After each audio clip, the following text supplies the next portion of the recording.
Boa tarde.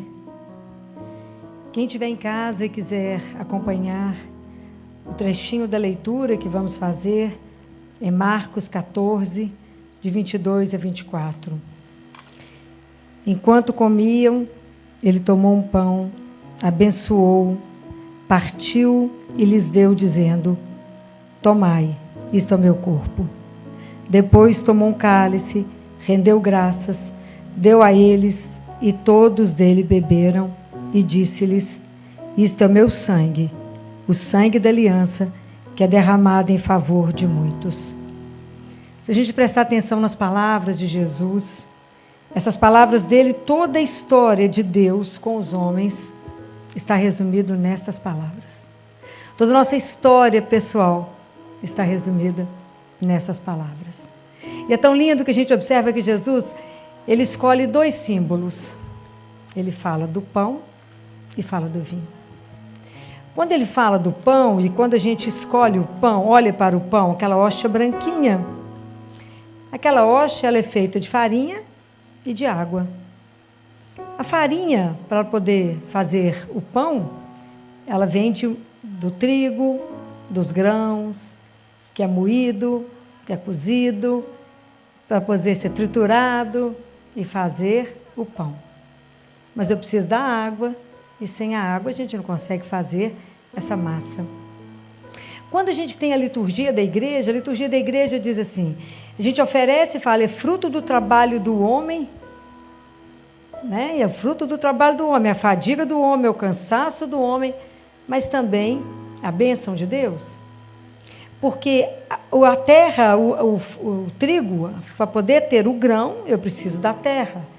E quem dá a fertilidade à terra é Deus.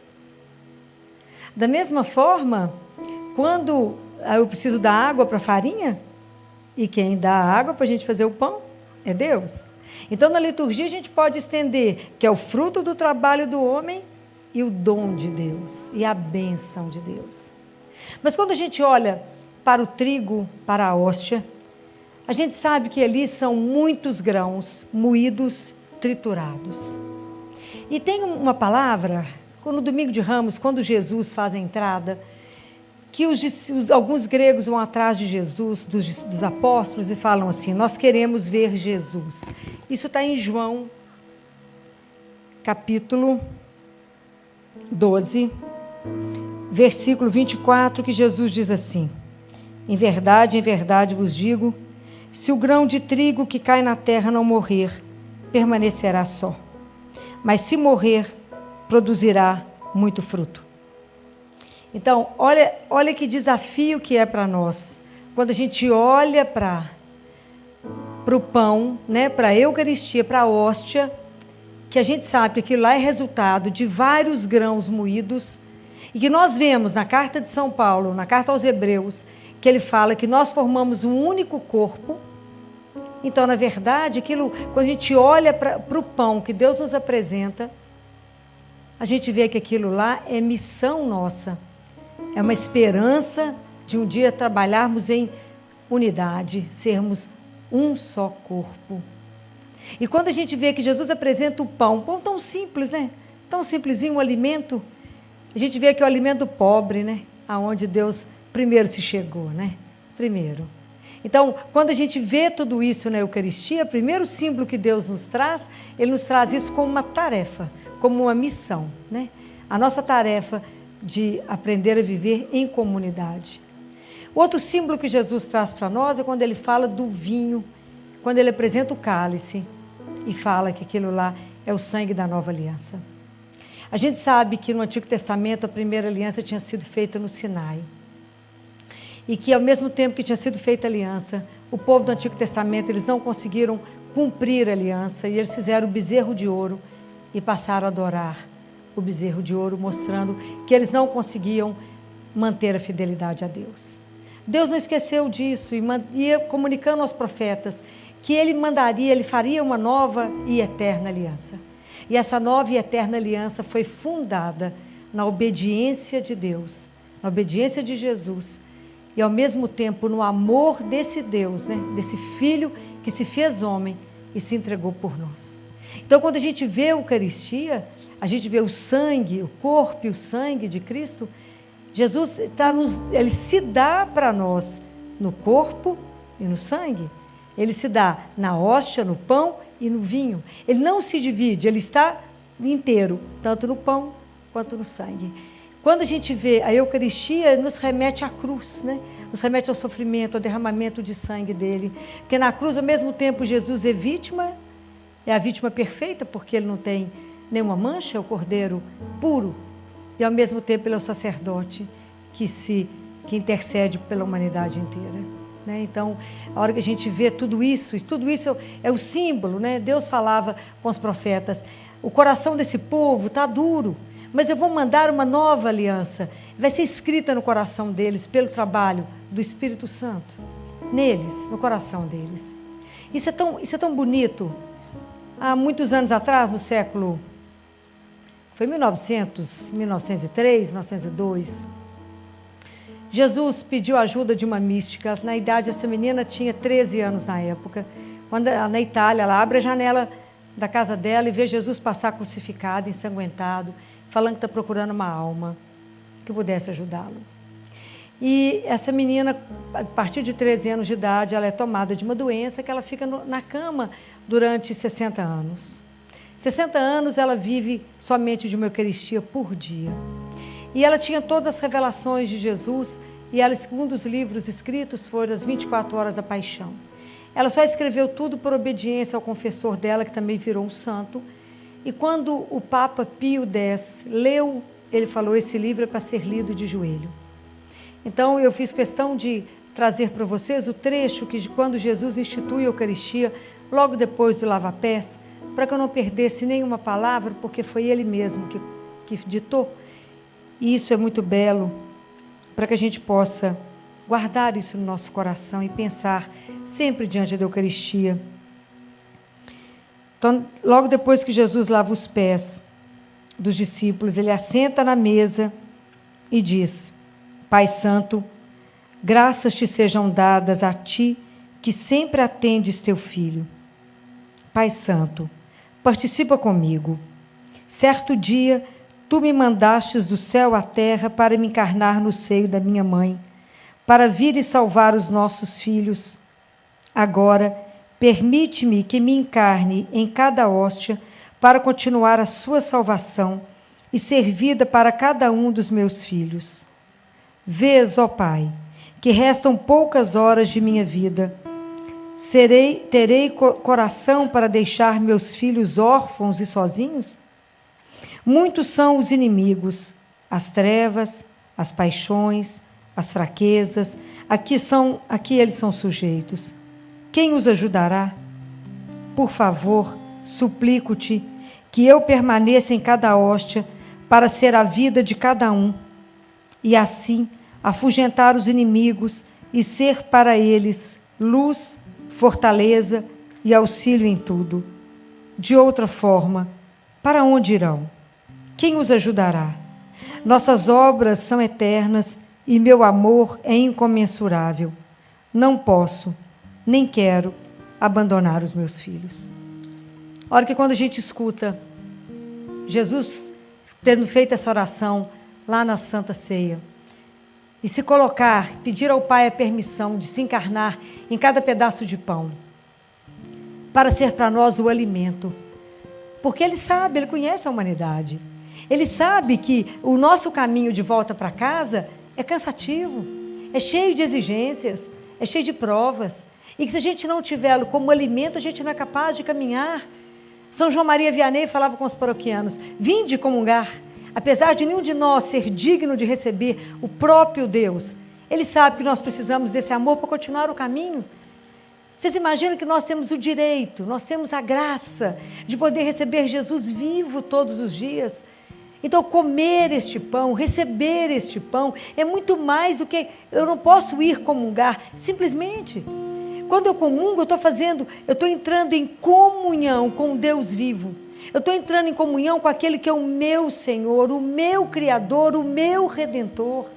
Aquele que pode me transformar, que da mesma forma como Ele transforma o pão e o vinho, Ele transforma a minha vida.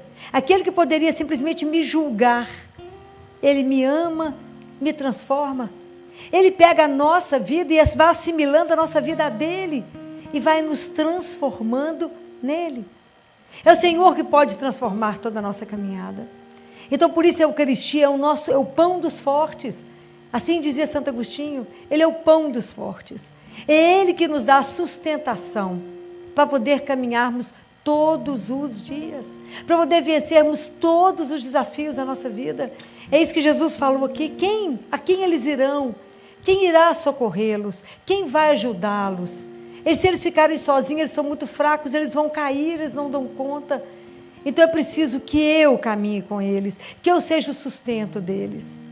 Então, por isso, meus queridos irmãos que essa tarde me escuta, é preciso a gente repensar cada vez que a gente vai receber a Eucaristia, de como que a gente precisa se preparar. Porque da mesma forma, quando eu vou receber a Eucaristia, eu estou diante de um Deus vivo, aquele que veio para me alimentar, que veio para me transformar, para me conformar à vida dele. Então, ele é o único a quem eu adoro. Eu não posso fazer como antigamente, como os discípulos, como o povo conseguiu adorar o bezerro de ouro. Eu preciso, nesse momento, não ter a força para ir contra as idolatrias, seja do mundo anterior, seja de agora. Nós só podemos nos curvar diante de um Deus vivo. Nós que recebemos a Eucaristia não podemos permitir sermos dobrados diante de ninguém, mesmo que o poder desse mundo seja forte, mas só podemos nos curvar diante de um Deus vivo. Então, por isso que só comunga quem adora. Nós temos que ser capazes de adorar o nosso Deus vivo. Então, eu me curvo e adoro o meu Senhor e Redentor. E somente Ele é que pode nos dar a força contra as idolatrias. Então, é preciso que a gente tome consciência, né? De que cada vez que eu recebo a Eucaristia, que eu estou indo ao encontro de um Deus absolutamente vivo. Então, comer este pão, beber deste vinho, é receber o corpo e o sangue daquele que é o único capaz de transformar o nosso caminho. A Eucaristia é o maior presente que Deus pode ter colocado na nossa vida. A Eucaristia é o grande tesouro da igreja. A igreja sem a Eucaristia não daria conta de sobreviver. É o Deus vivo presente no meio de nós. E eu gostaria que vocês lembrassem de uma coisa. O mesmo Jesus que fala, isto é o meu corpo, isto é o meu sangue, é o mesmo que vai dizer para nós, diante do nosso irmão, estive com fome e me deste de comer, tive sede e me deste de beber, estava nu e me cobristes. Então, comungar, receber o Cristo vivo, nos chama para uma responsabilidade de uma missão com o irmão. Nós temos uma missão. A Eucaristia é alimento para nós, ele nos transforma, mas nos coloca em marcha. A Eucaristia não nos deixa paralisado, a Eucaristia nos coloca a caminho. Deus não nos deixa paralisado pelo nosso egoísmo, pelo nosso pecado. Ele nos transforma, ele nos coloca em movimento. Eu não posso receber Jesus só para mim, né? Nossa Senhora, que é a mulher eucarística, como chamou João Paulo II, né? Que ela nos ajude cada vez mais em cada Eucaristia, nos abrir para esse Deus vivo e permitir que Jesus possa ir nos transformando, porque Ele bate a nossa porta do coração todos os dias e fala, Ele quer entrar, quer ceiar, quer ficar conosco, quer transformar, quer ser nosso amigo, quer nos ensinar a ser homens, quer nos ensinar a ser filhos de Deus, quer nos ensinar a caminhar com a dignidade de filho, mas com compromisso, porque se eu comunguei, eu tenho um compromisso de amor. Havia um santo que dizia que quando a gente comungava, a gente parecia um dragão, porque a gente tinha o fogo do Espírito que podia consumir, sem estragar ninguém, sem queimar ninguém, mas a gente podia transformar o outro pelo poder do Espírito Santo. Então é preciso que a gente repense nesse tesouro que nos foi dado, esse Deus que se imolou por nós, que é o sangue dele derramado para a nossa salvação. E um Deus que continua se fazendo, Ele está sempre caminhando conosco. Porque não adianta eu simplesmente caminhar se eu não sei para onde eu vou, se eu não tenho direção. Quem pode nos dar a direção é Jesus. Não adianta eu querer fazer progresso na vida se eu não tenho meta e se isso não está guiado pelos valores de Deus. Porque mesmo Deus se fez caminho para nós, ele é tão bonito, porque apesar de Jesus, de Deus ter nos feito livres, Ele não nos deixou sozinhos. E Ele caminha conosco, porque Ele se fez caminho e nos mostra o caminho, nos mostra a direção, nos dá a direção, é para cá, é para ali, para a direita ou para a esquerda. Ele nos mostra para onde nós vamos, para onde caminhar. Então nós não podemos estar perdidos se nós temos Jesus.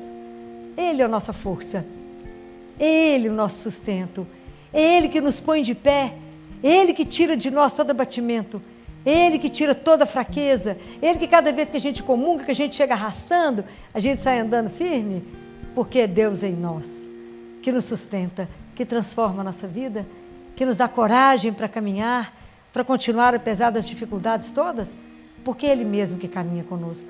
É Deus mesmo que quer fazer parte da nossa história. Então, não existe um tesouro maior, uma riqueza maior do que a Eucaristia na nossa vida. Não há. Há o dia que acreditarmos de verdade que nesse pão está Jesus vivo. Ah, esse dia, porque eu vou começar a fazer também adoração, e a adoração será a extensão dessa liturgia. É na adoração que eu vou me enchendo de outras coisas, eu vou me enchendo da paz do Senhor, do amor, da esperança. Quando eu estou ali diante de Deus vivo, e é só diante dele eu torno a dizer que você há de se dobrar neste mundo. Por maior pressão que você viva, aprenda a viver, estar somente de joelho diante de um só. É a única pessoa que a gente se curva nesse mundo, é diante do poder de Deus. A gente não precisa ver, os nossos olhos não estão fechados para poder ver, é muito mistério, a gente não conseguiria enxergar. Mas Deus está ali, e é Ele que nos vê. Então a gente vai fazer esse caminho, eu espero que a gente tenha podido meditar esses pequenos momentos agora, sobre Jesus ter escolhido o pão e escolhido o vinho. Que a gente possa entender que Deus é tudo simples, né? Tudo que Ele fez é tão simples. Que é sangue da nova e eterna aliança. Que cada vez que a gente comungar, a gente entenda isso, né? Que tudo isso fundado na obediência de um Deus e no amor infinito dEle. Que Ele nos conceda a graça da gente responder com fidelidade a esse amor. Que a gente jamais seja infiel a esse Deus. Mas que a gente, pelo trabalho do Espírito Santo no nosso coração, pelas graças que Nossa Senhora há de nos ajudar, a gente seja cada vez mais fiel a Deus. Que a gente responda com um compromisso com a nossa vida, vivendo e testemunhando que Deus está vivo. Então, quando eu comungo, estou entrando em contato com Deus vivo. Porque Deus é relação, Ele permite uma relação nossa com Ele. Então, quando eu comungo, é a minha vida, sou eu entrando em encontro com um Deus que é vivo. Aquele que é o meu amor, meu Redentor e meu Senhor, meu Criador. E é Ele que é capaz de transformar tudo em nós. Então vamos pensar sobre tudo isso, né? Que presente imenso que Deus nos dá. Que presente que Ele nos concede todos os dias. Então olha a humildade de um Deus que desceu, e na hora, né, da ceia, onde Ele vai estar com os discípulos dele, Ele pede ao Pai a permissão de se encarnar em cada pedaço de pão para nos acompanhar. Ele fala, eu não tenho coragem de ir embora e de deixá-los sozinhos. É amor demais de um Deus. É amor demais. É para pensarmos. Será que somente esse amor de Deus basta? Será que eu estou procurando esse amor aonde? Aonde não vai vir para mim. Hoje é dia de São Bento. E São Bento foi aquele que viveu somente do amor de Deus. Ele sabia que somente o amor de Deus bastava. A gente precisa aprender isto. O amor de Deus nos basta. Se a gente tem Deus, temos tudo. Poder conviver e ter uma relação próxima com esse Deus que nos tira da nossa paralisia, que nos põe de pé, que vai perdoando os nossos pecados, vai nos empurrando, dando força e coragem para cada dia. Que presente! Como poderemos pagar esse Deus? Tanto amor, tanto cuidado. Não vamos desperdiçar isso. Vamos pedir a Deus que depois que passar essa pandemia, se a gente tiver a oportunidade de viver e de experimentar a Eucaristia todos os dias, que Ele nos dê a graça de comungarmos todos os dias da nossa vida, porque esse é um grande presente que Deus nos concede. E para encerrar, eu quero terminar com uma oração de Bento XVI, que diz assim para nós: e guia-nos pelos caminhos da nossa história. Mostra sempre de novo à igreja, aos seus pastores, o caminho justo. Olha para a humanidade que sofre, que vagueia insegura entre tantas interrogações. Olha para a fome física e psíquica que atormenta. Concede aos homens pão para o corpo e para a alma.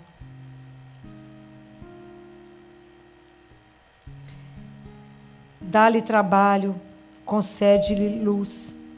Concede-te a ti mesmo a ela. Purifica e santifica todos nós. Faz-nos compreender que só mediante a participação na tua paixão, mediante o sim à cruz, a renúncia, as purificações que nos impões, a nossa vida pode amadurecer e alcançar o seu verdadeiro cumprimento. Reúne-nos de todos os confins da terra. Une a tua igreja. Une a tua humanidade dilacerada. Concede-nos, Senhor, a tua salvação. Amém. Que nós possamos, nessa tarde, nesses 3 dias que a igreja, através do Padre Alexandre, nos permite meditar. Que a gente possa meditar um pouco mais nesse mistério da Eucaristia, que nos remete na paixão e morte do Senhor. Porque todo esse fruto só foi possível porque o grão de trigo morreu e ressuscitou. O Senhor morreu para nos dar a vida. E Ele nos dá a vida todos os dias. Vamos pedir a Ele, né? Que nos conceda essa graça de amor à Eucaristia. Que Ele nos ajude a sempre nos prepararmos mais através do sacramento da confissão, para que a gente possa ser menos indigno de participar da ceia, menos indignos de receber o Cristo, mas é porque nós temos a consciência que precisamos desse amor incondicional para continuarmos a viver.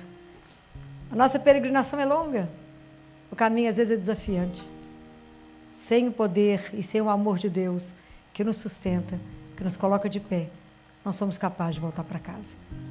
Mas que Ele nos abençoe, nos guarde e sempre, sempre nos dê a graça de participarmos da Eucaristia a cada dia.